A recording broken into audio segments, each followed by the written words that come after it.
A very good evening and welcome to News First Weekend, coming to you live from our News First studios in Colombo. I'm Arundhati Mudanayaka.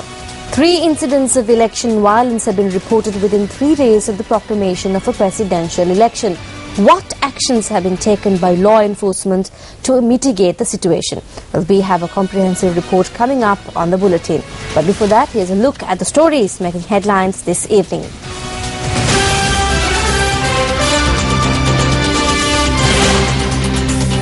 President Mahinda Rajapaksa conferred a doctorate from Thai University. A message from the President to MPs who left the government.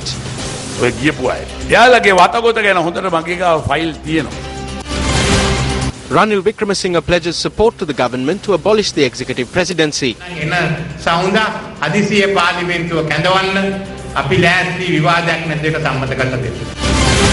The joint operation of Ravi and Sajith.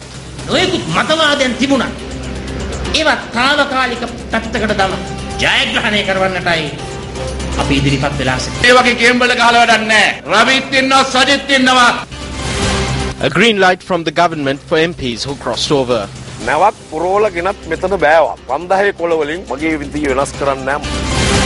Farmers protest in Dambulla against sale of imported onions.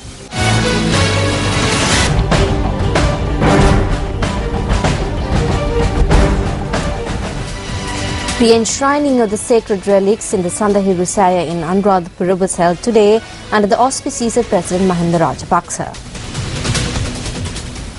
The relics were brought for the enshrining by Defence Secretary Gotabaya Rajapaksa. The enshrining of the relics in the womb of the Sandahiru Saya, which is being constructed to mark the dawn of peace, was undertaken by President Mahinda Rajapaksa. The enshrining took place amid the chanting of Pirith and the blessings of the Mahasangha.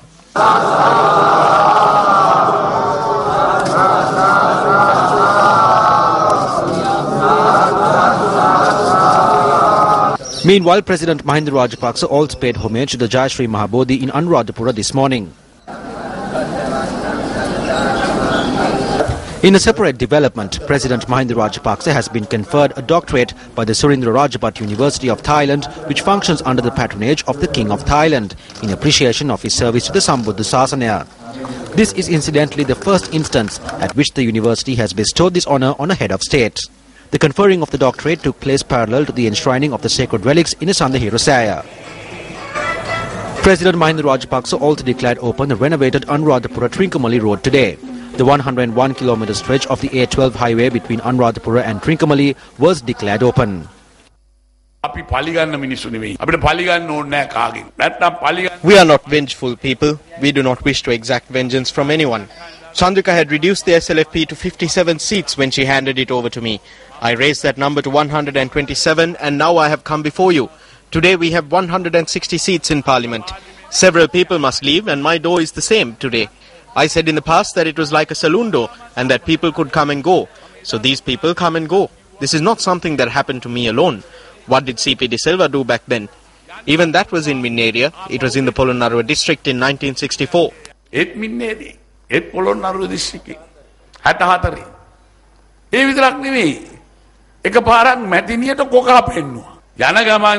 While he was going, one of the people from our side, Charlie Edirisurya, had milk rice with madam and then went over. In my case, he had hoppers with me and then went. What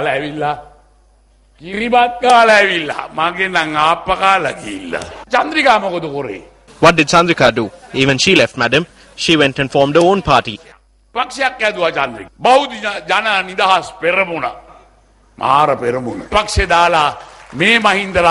Mahinda Rajapaksa did not leave the party. It is wrong for those who are in glass houses to throw stones.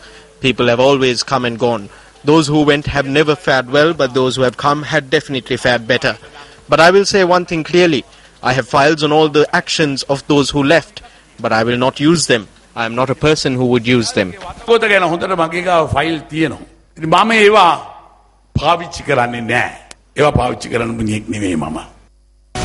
Speaking at a public rally held in Kurunegala today, opposition leader Ranil Wickremesinghe said that if the government truly wishes to abolish the executive presidency, he would support such an endeavour. The UNP Kurunegala District Council meeting was held this morning under the patronage of Ranil Wickremesinghe.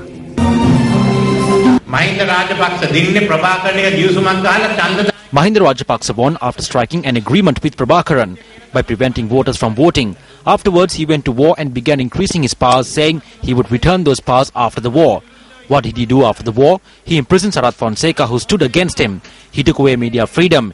He removed the Chief Justice from her position. He tried to break our party, but it did not work. He broke all other parties. President Mahinda Rajapaksa had said that no one assisted him to abolish the executive presidency. This talk is coming in the face of defeat. I say that I will accept this challenge. I noted in Parliament that the UNP would support a 19th Amendment to the Constitution. I am still of that stance. Convene the Cabinet tomorrow morning. Adopt it as an emergency bill and refer it to the courts. Convene Parliament on Monday. We are ready to adopt it without a debate. It is in your hands now. I make this statement in public.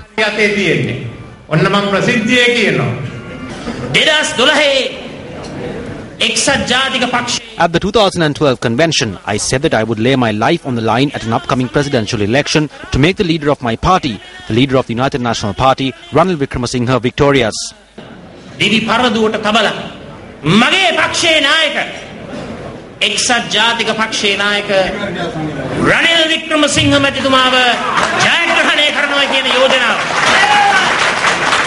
හැබැයි මිත්‍රවරුනි.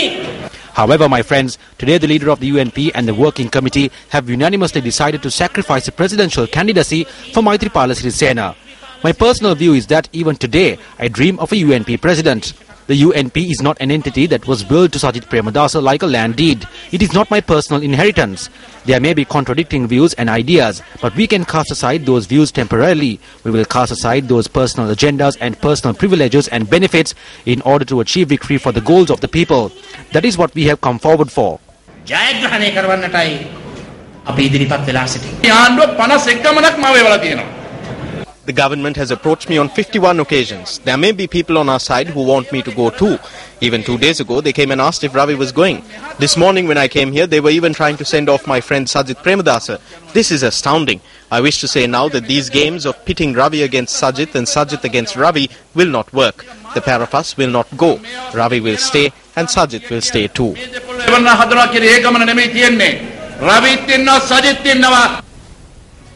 Common opposition candidate Maithripala Sirisena visited Venerable Madhuluave Sobhithara today at the Sri Nagaviharaya in Kotte. Representatives of political parties and civil activists were also present at this meeting. Venerable Madhuluave Sobhithara chanted Pirit and blessed Maithripala Sirisena upon his arrival at the Viharaya.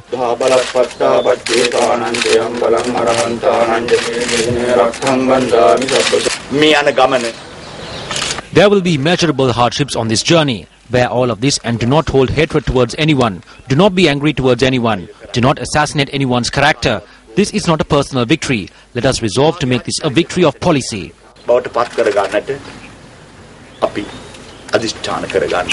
Common opposition candidate Maithripala Sirisena expressed the following views. The 8th of January is the birthday of SWRD Bandaranaike.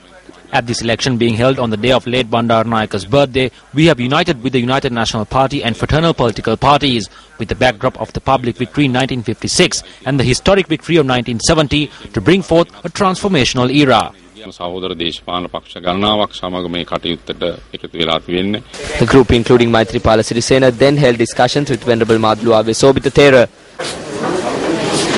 Following the discussion, Maithripala Sirisena expressed these views to the media. When I am elected to power, I will ensure freedom for all state and private media to work in freedom.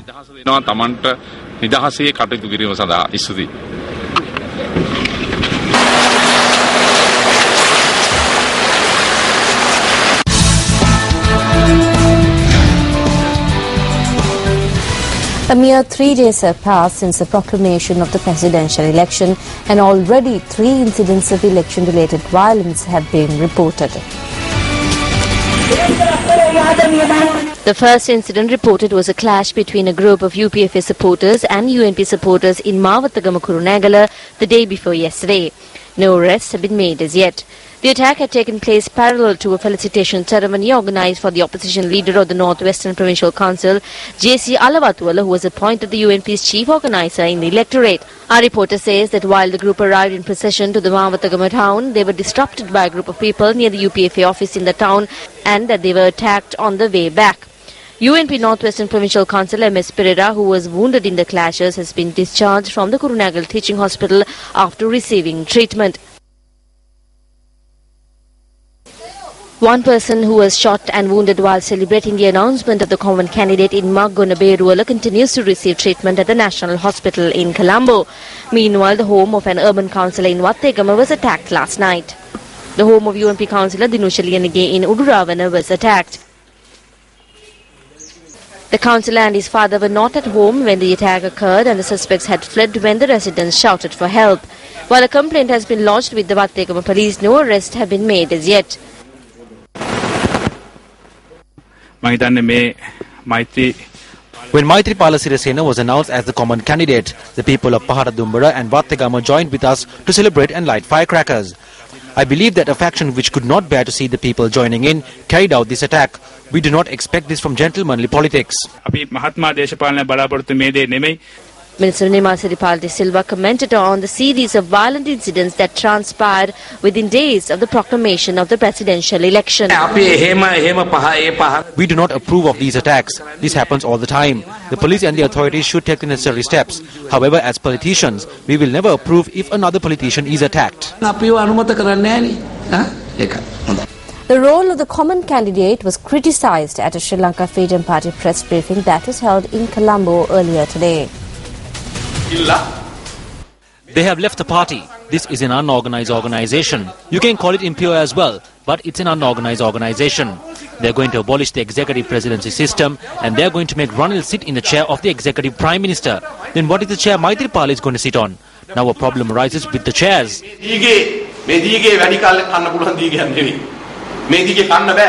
This is not going to be a long-term relationship. How can it be a long-term relationship when the UNPers in the village are orphaned by this? If a challenge is being made saying Maithripala is going to win, we are ready for any challenge in life.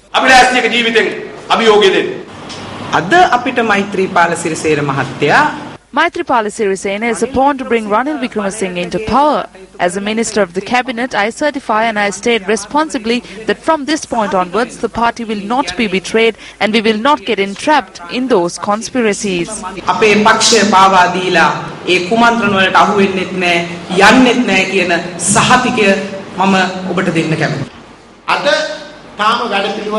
They still do not have a program. A presidential election cannot be taken lightly by a party. Preparation should be made for 2 to 3 years, but they only have 46 days to prepare for an election. That is impossible.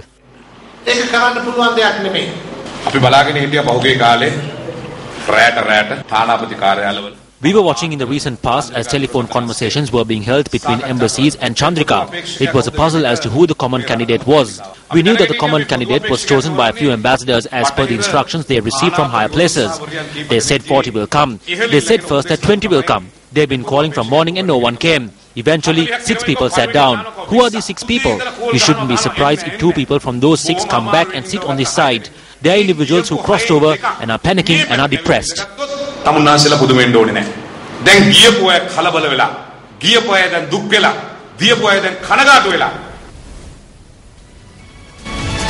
Deputy Minister M.K.D.S. Kunwardana, who resigned from the government, says that his decision will not change. We took this decision after giving everything up. I'm the poorest member of the parliament. I never went behind money and I never will. This is a rumor that I accepted 150 million. Some say I accepted 200 million. They had a discussion with me for over 1.5 hours this morning. When I saw him, I knew that he is coming to talk about money. Even if they unload a ship full of 5,000 rupee notes, I will not change my decision. I want to put an end to the injustice on SLFP supporters. The one who held discussions with me told me that all have accepted this fact. Then I said that it is all I wish for. Even if Maitri and I are shot and killed, if the people remember that we died because of the SLFP, that is all we want. Maithripala Sirisena's decision to come forward as a common opposition candidate has sparked furious debate in political circles. Let's take a look at some of the views that have been expressed. There was a minor crack in our party. It was a political move that he executed with finesse. Politics is built on trust. None of us should be troubled by this. If individuals go, they are gone. If I go, then I am gone. This was unexpected for all of us, but somehow that party gave him the idea that he was the common candidate and led him astray. The abolition of the executive presidency and the prevailing electoral system are admirable goals, but he never spoke of these points in our party. It was a foolish action. President Mahinda Rajapaksa cannot be defeated. A person must be born to defeat him. If I am to speak of injustice, we have suffered many injustices. That is true. Some of the people who try to be friends with ministers are waiting until I go too. As long as we are engaged in politics, my father and I have decided that no matter what comes, it will be the same for us. At this time, we must stand by the nation. We must stand by the Sri Lanka Freedom Party in the future as well. As a political party, we do not pander to Mahinda or to Maithripala. They are both the same. But I too am a presidential candidate. Do not lose the public mandate that you have received.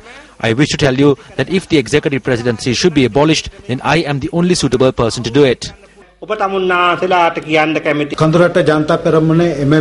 Upcountry People's Front has always pledged election cooperation, putting the problems of the upcountry people to the fore. An election decision need not be a sudden decision. Sometimes, as per the situation in the country, we may have to revisit our stance. It could be the same decision as before, or it could change. What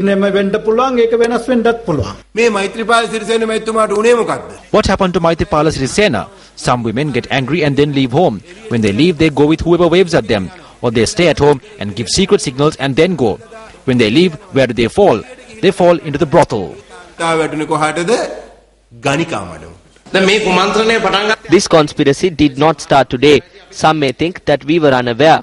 No, we knew. Some people who speak of a clean tomorrow spoke to me as well in November and December 2013, saying let us embark on a program. At the election, we have to decide whether we will vote for the chairman of the SLFP or the former general secretary of the SLFP. My friends, we have only one thing to say.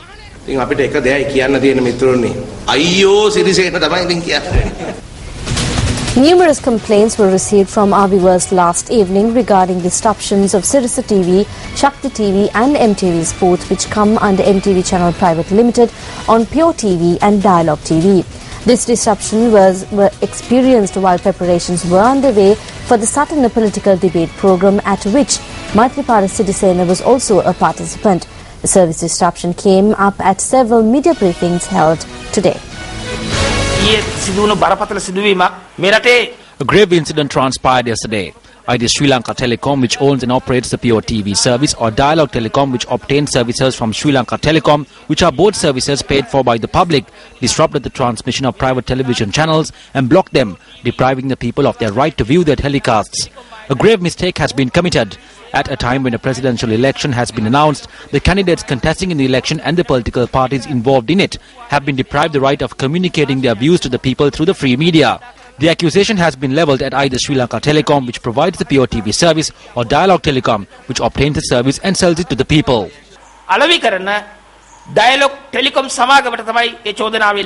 Journalists raised questions regarding the service disruption at a media briefing convened by the SLFP today.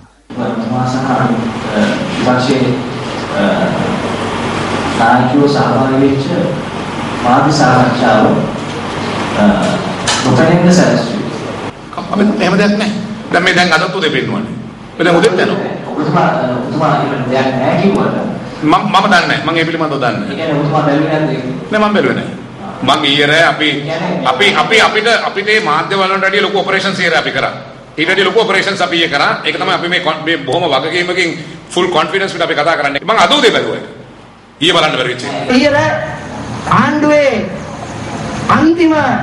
Last night I saw how the last shred of democracy the government has felled away. Last night the Satana program had been scheduled to start on Sirasa TV at 7:30 and it was to telecast via terrestrial broadcast, Dialogue TV and Pure TV. At 6:30 on Dialogue TV, while a small child was speaking on the debate program, the transmission stopped and the child was frozen on screen. By 8:30 and 9 in the night, it was the same story. I called Dialogue at that time, but I did not say that I was Buddhika Patirana. I called them and I said I was from Moravaka and that Dialogue TV had suddenly stopped.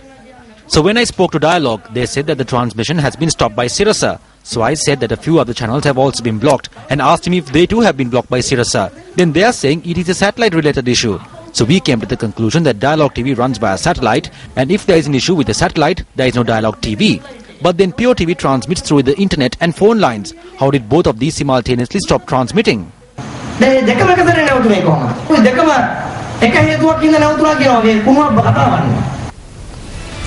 Mayor of Colombo AJ Muzammil commented on the service disruption of the MTV channels on the Minnal program telecast on our sister channel Shakti TV this evening.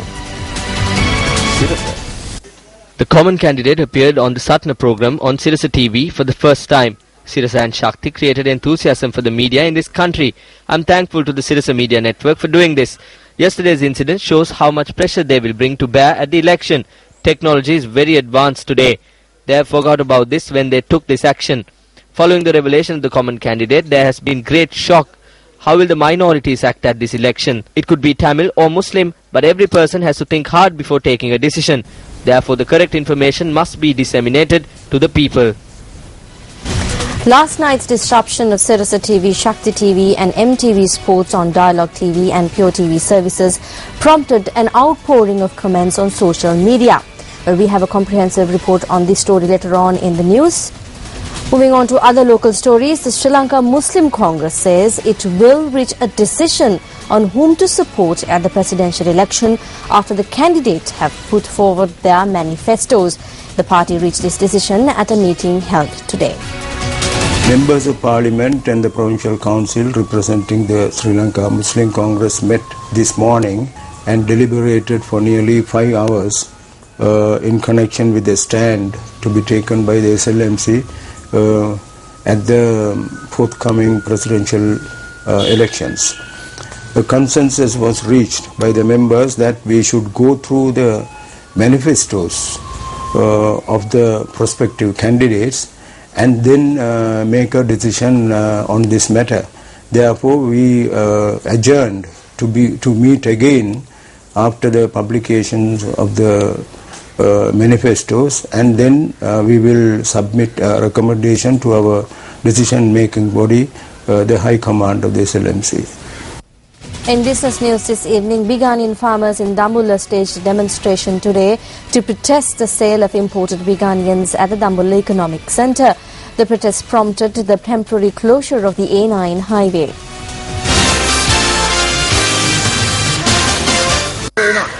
The farmers' protest was staged opposite the Dambulla Dedicated Economic Centre. The farmers blocked the A9 highway in front of the Economic Centre and spread their harvest of big onions across the road.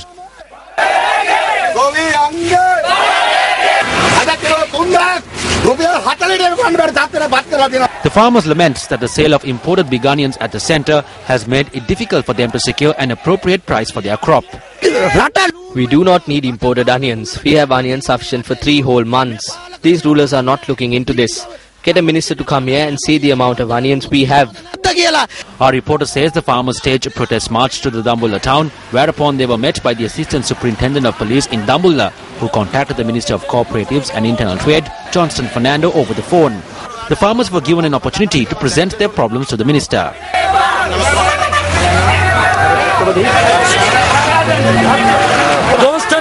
Minister Johnston Fernando promised us farmers that the onions that were brought in from outside will be taken out from Dambulla in fairness to us.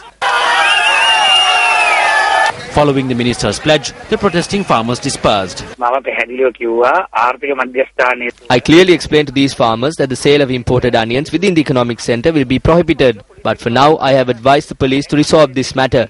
At present, the price of onions has increased from 75 to 80 rupees and 85 to 90 rupees. It is because of this that we are importing onions. We have got a stipulated price on these onions, so we pay the farmers this tax and sell it at that price in Sri Lanka. Vehicles carrying imported big onions were seized by the police, while our cameras captured footage of stocks of imported big onions at the economic centre being loaded onto other vehicles. Still in local news, a number of houses have been damaged by strong winds in Victoria Hatton. The Met Department meanwhile forecasts that showers or thunder showers will occur at times in several parts of the island. 12 houses were damaged owing to strong winds in an estate in Vikoya, Hatton. A house in Manabarina, Siambalanduwa in Munaragala was destroyed as a result of the heavy rains.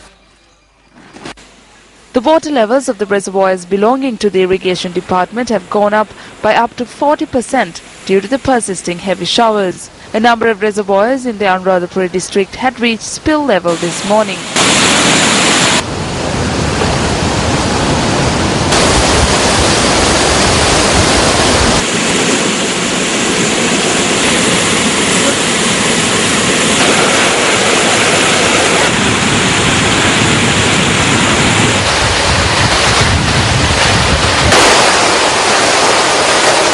The Malwatu Oya lane, which is an alternative route to arrive at the sacred city of Anuradhapura, was inundated as a result of the rising water levels of the Malwatu Oya.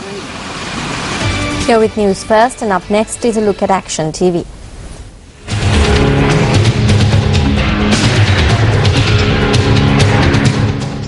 In November last year, the Ohuna Pradeshia Sabha too fell prey to the wave of budget defeats experienced in local government bodies governed by the UPFA. On the 2nd of January this year, the chairman of the Ohuna Pradeshia Sabha stated in the council that the budget put forward by him had been adopted and prompted confusion in the council against a backdrop where the rest of the members had not voted for the budget. The budget was defeated at the first instance on the 2nd of November 2013. Since then, the Ohuna Pradeshia Sabha has been functioning as a nonsensical hive of anarchy. On the 13th of January 2014, the Chief Minister of the province issued an extraordinary gazette notice which fits in well with the nonsensical nature of the Ohuna Pradeshia Sabha. Although the gazette notice was issued to announce that the chairman of the Ohuna Pradeshia Sabha had lost his position as a result of his budget not being adopted, this notice annuls the position of the chairman of the Verugal Pradeshia Sabha. Although the mistake was corrected by a gazette notice issued on the 12th of February, there prevails a mistake which has not been corrected to this day. The initial gazette notice reads that as per the Pradeshia Sabha Act number 25 of 1987, the chairman has been removed from his position since the budget was not approved. However, the only act that is effective in this country as Act number 25 of 1987 is not the Pradeshia Sabha Act, but the Cosmetics, Devices and Drugs Amendment Act. As a result of the chairman, who was removed from his position, challenging the removal in the High Court on the 10th of February 2014, an order was issued in March for the Pradeshia Sabha to continue functioning as before. The court issued this decision pending a final decision on the initial petition filed by the deposed chairman. Although the deposed chairman can continue to function as chairman of the Ohuna Pradeshia Sabha as per the court order, an acting chairman appointed by the Pradeshia Sabha currently holds the position. At every instance that the deposed chairman reads out the court decision at sessions of the council and demands his reinstatement, the acting chairman adjourns the sitting and leaves the chamber. As a result, over the past year, even council meeting reports have not been issued. Isn't the anarchy that has prevailed at the Ohuna Pradeshia Sabha over the past year a disgrace to democracy? Minister of Provincial Councils and Local Government, this is over to you.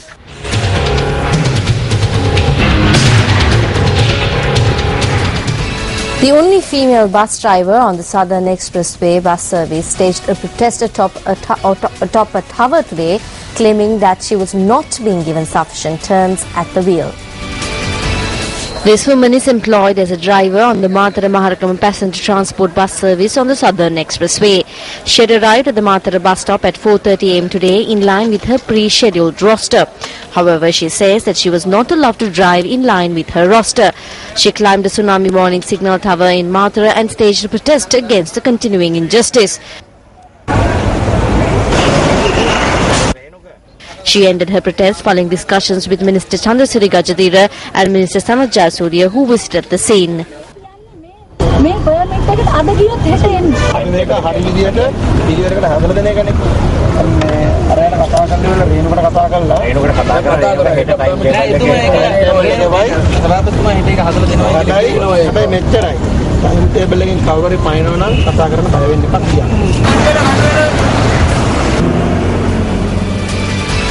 Area residents of Chunnakam in Jaffna complained that a risk of furnace oil being mixed in the wells has arisen. An environmental issue has arisen as a result of furnace oil being mixed in the water in the area. It is reported that area residents are falling ill as a result of this.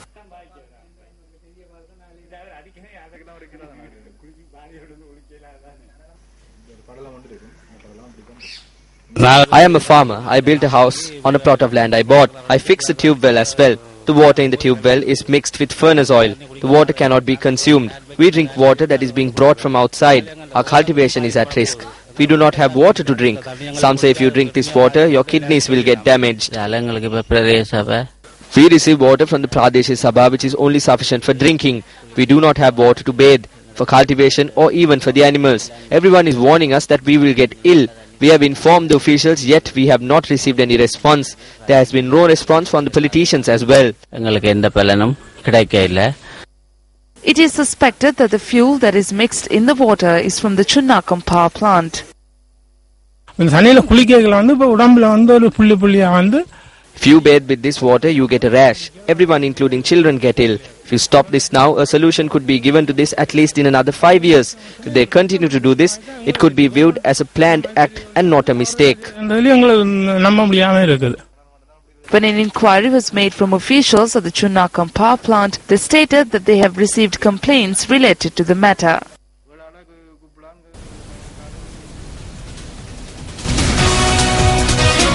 Environmentalists say that the failure to resolve issues such as this could end in catastrophe.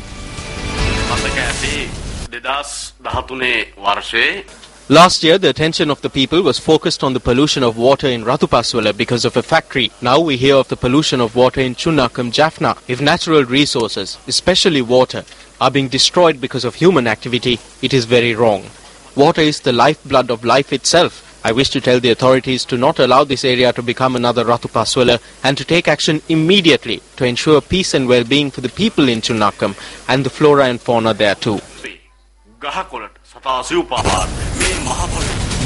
Several homes in the Aislabi estate in Bandarawila are at the risk of being rendered structurally unsound as a result of a leak in a reservoir constructed on the estate.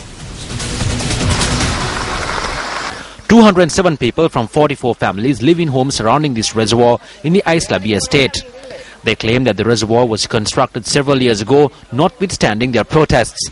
Although the people had been promised alternate lands to build homes, that promise has not materialized as yet. The reservoir near our house is at spill level. The walls are sodden because of the leak. Thundaman and Digambaram come here to canvass for votes, but there is no point.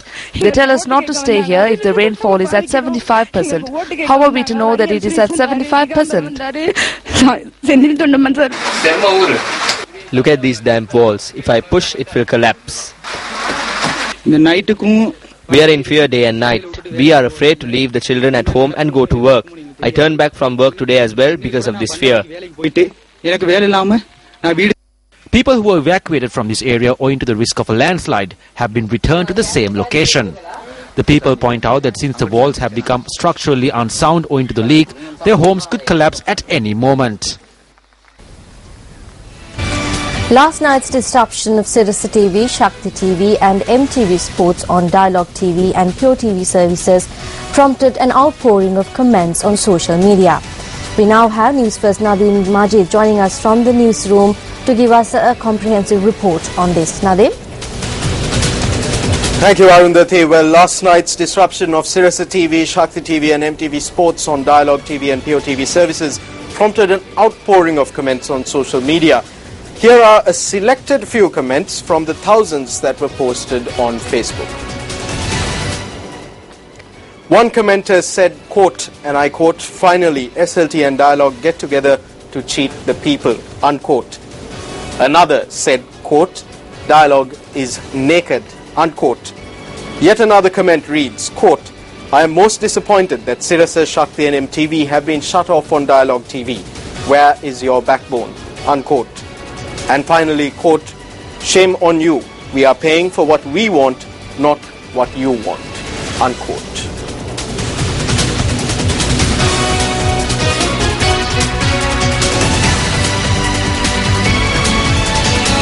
Well, thank you, Majid, for bringing us that report.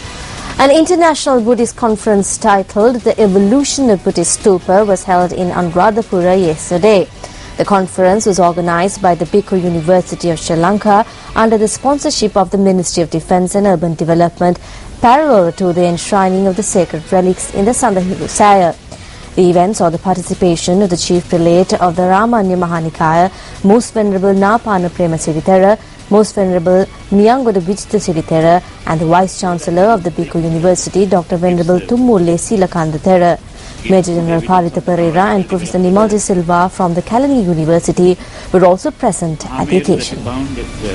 You see what on the lowest bottom on the right, that's the... Made an arrangement and you are participating.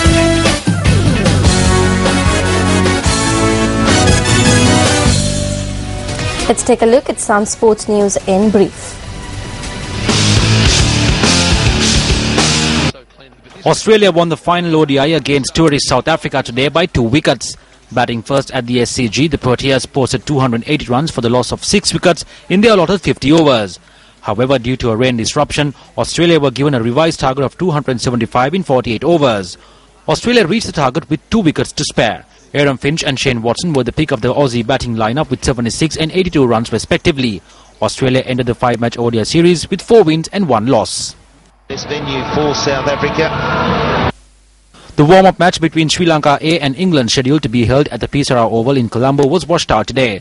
Heavy rain had been experienced in the area since last night. The 7-match ODI series between Sri Lanka and England will commence on Wednesday. Host Thailand dominated the medals table at the 4th Asian Beach Games, which concluded today with a total of 56 gold medals. Sri Lanka were placed 35th in the medals table with 2 bronze medals.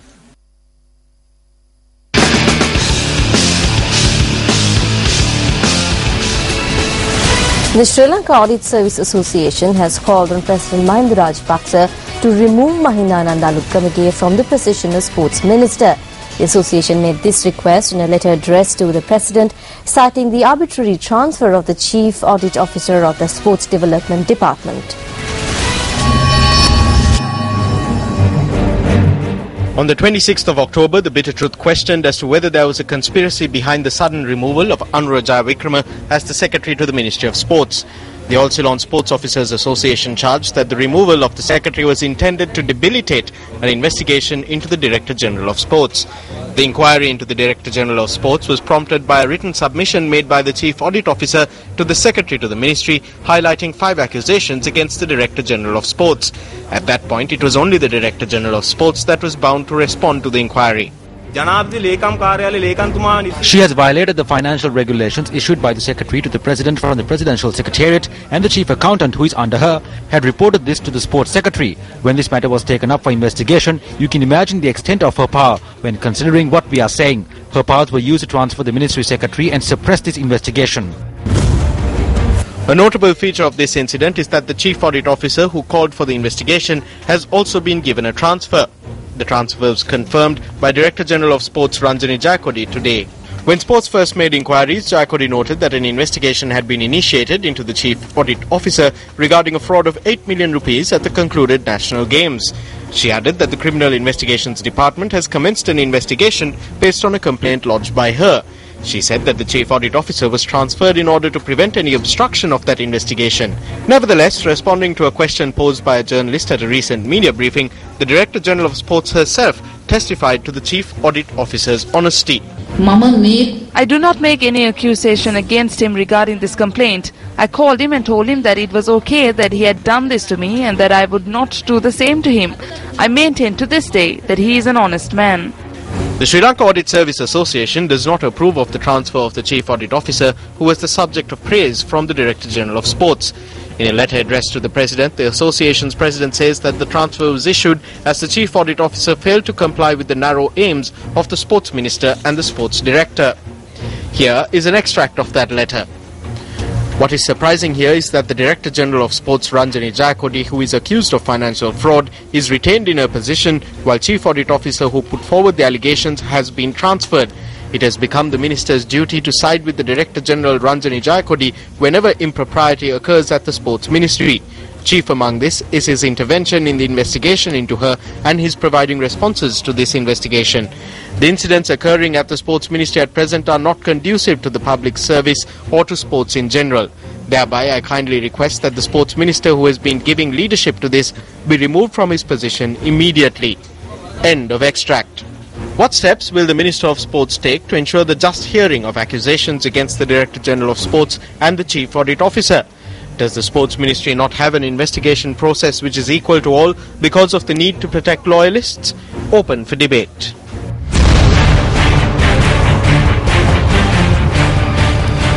With that, we wrap up tonight's edition of News First Weekend. Thank you very much for joining us. Have a great week ahead of you. Good night.